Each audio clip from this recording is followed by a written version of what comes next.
Hello, हाय, नमस्कार. आज घरी गेस्ट येणार होते आणि त्यांच्यासाठी पावभाजी करायची होती. तर म्हटलं चला तुमच्याबरोबर पावभाजीची रेसिपी शेअर करूया.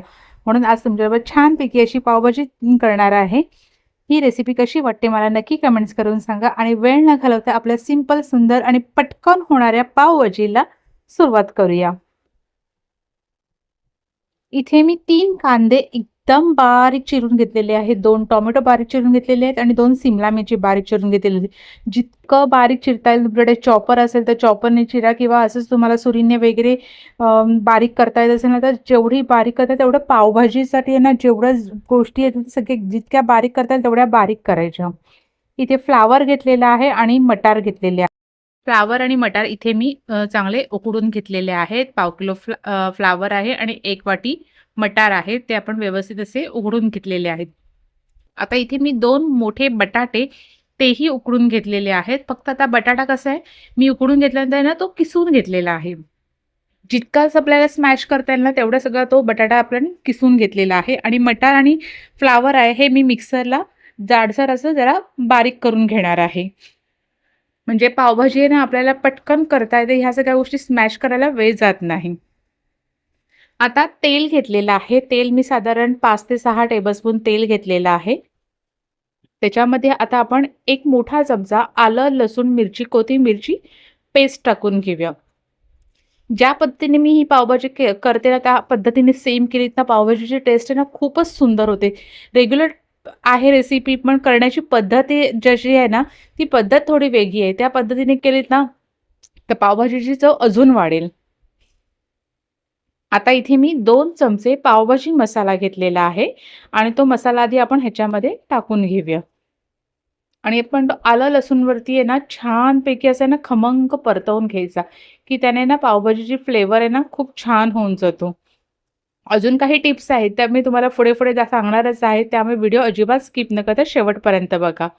आता कांदा, टोमॅटो, सिमला मिरची आपण ह्याच्यामध्ये टाकून घेऊया आणि छानपैकी परतवून घेऊया.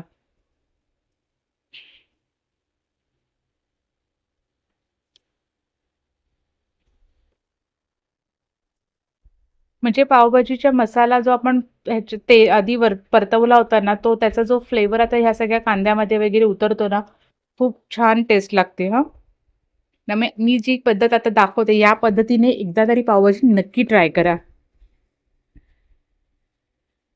आता चवीनुसार मीठ टाकून घेऊया आपण त्याच्यामध्ये, म्हणजे कांदा, टोमॅटो आपला पटकन शिजेल. सगळं मिक्स करूया. आणि सगळी तयारी आधीच करून ठेवली ना आपण, म्हणजे मटार आता आहे ते मटार आणि फ्लावर मी थोडे मिक्सरला जरासे फिरवून घेतलेले आहे, जरासे जाडसर असे. बटाटा किसून घेतलेला आहे आणि हे सगळ्या गोष्टी पटकन तयार केल्या आधी आणि मग पावभाजी करायला सुरुवात केली ना, की पावभाजी अगदी पटकन होते. आता 10 मिनिटं मी झाकण ठेवून कांदा, टोमॅटो शिजवून घेतलेला आहे. परत एकदा सगळं व्यवस्थित असं मिक्स करून घ्यायचं आणि आता आपण जो बटाटा उकडलेला होता, तो उकडलेला बटाटा म्हणजे जो उकडून किसला होता बटाटा, तो बटाटा आपण ह्याच्यामध्ये टाकून घेऊया आणि मटार आणि फ्लावर जे आपण मिक्सरला बारीक करून घेतले होते, ते सुद्धा आपण ह्याच्यामध्ये टाकून घ्यायचे आहेत. ह्याने काय होतं, की आपल्याला जे पावभाजी स्मॅश करायला वेळ जातो, तो वेळ जात नाही. आपली पावभाजी पटकन होते. ही पण ह्याच्यातली ही टिप्स लक्षात ठेवा, की अशा पद्धतीने करायची. आणि आणखीन एक टिप्स आहे, की ती मी नंतर पुढे सांगणारच आहे. त्यामुळे व्हिडिओ शेवटपर्यंत बघा.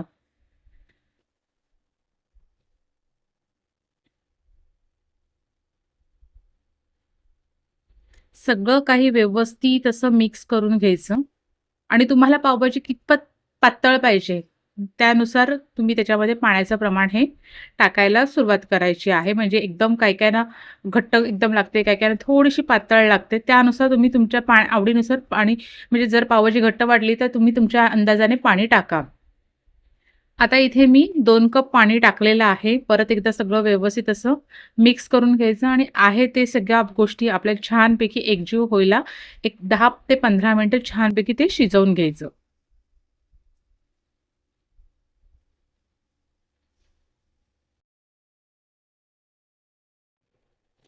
आता इथे मी 1 चमचा लाल तिखट, आपलं रेग्युलर लाल तिखट असतं ते लाल तिखट टाकलेलं आहे. सगळं काही व्यवस्थित असं मिक्स करूया आणि परत आपली ही पावभाजी शिजायला ठेवूया.